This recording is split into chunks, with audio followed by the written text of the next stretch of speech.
L'amour existe. Dans les films et à la télévision, l'amour est présenté comme un tourbillon d'émotions, de spontanéité, de gestes grandioses et souvent de sexualité. Mais en réalité, c'est l'affection, l'attachement et le respect mutuel qui devraient être au cœur d'une relation amoureuse entre deux personnes. Sans oublier la réciprocité, l'entraide, la confiance, le partage des responsabilités, la communication, l'honnêteté, l'authenticité et la transparence. Cette liste peut vous paraître longue, mais elle représente tout ce que vous devriez prioriser dans votre vie amoureuse.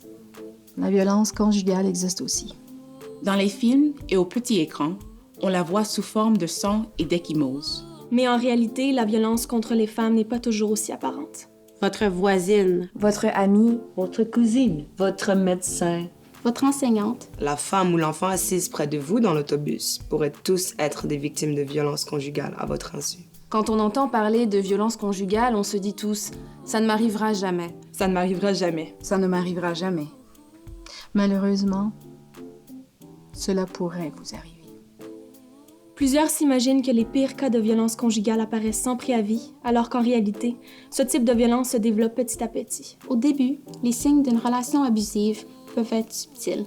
Les violences verbales, psychologiques et émotionnelles sont les précurseurs du cycle de l'oppression qui entraîne la violence physique et sexuelle. Est-ce que votre partenaire devient excessivement jaloux lorsque vous discutez avec d'autres personnes? Est-ce qu'il tente de vous contrôler en disant des choses comme « si tu m'aimais vraiment, tu ferais ce que je veux ». Est-ce qu'il essaie de vous humilier ou de nuire à votre réputation en écrivant sur vos pages de médias sociaux? Est-ce qu'il exige que vous soyez toujours à sa disposition et vous bombarde de messages textes? Est-ce qu'il se fâche si vous refusez ses avances sexuelles? Est-ce qu'il considère votre corps comme étant sa propriété et vous oblige à laisser d'autres personnes en abuser? Ce sont tous des signes d'une relation abusive. Lorsqu'on aime une personne, on veut qu'elle s'épanouisse dans sa vie et ses relations.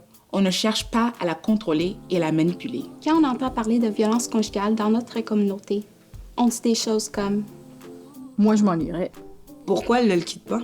Plusieurs facteurs peuvent obliger une femme à demeurer dans une situation de violence. La crainte des représailles, la peur de perdre la garde de ses enfants, ou son statut d'immigrant. Elle pourrait être financièrement dépendante du partenaire abusif. Et ne pas avoir l'appui de ses amis ou des membres de sa famille.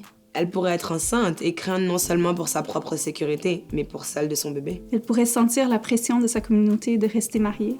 Il est d'autant plus difficile de s'éloigner d'une situation de violence en raison des effets psychologiques néfastes qu'elle engendre. Les femmes victimes de violences ressentent souvent de l'isolement et sont paralysées par un manque d'estime de soi. Elles peuvent se croire responsables de ce qui leur arrive et avoir trop honte pour en parler. La violence ne cause pas seulement des blessures physiques. Ces blessures psychologiques et émotives peuvent prendre beaucoup plus de temps à guérir que les blessures physiques. L'abus envers les femmes est une question de pouvoir et de contrôle.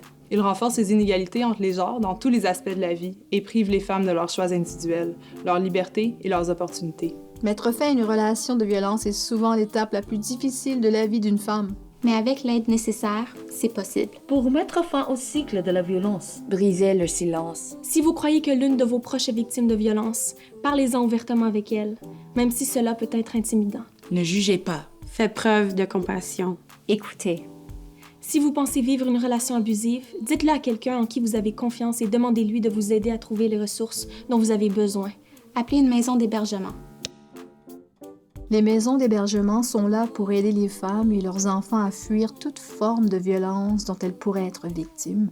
Le pavillon Marguerite de Champlain, une maison d'hébergement et d'aide pour les femmes située en Montérégie, offre des services d'hébergement dans un milieu structuré et adapté aux différences culturelles.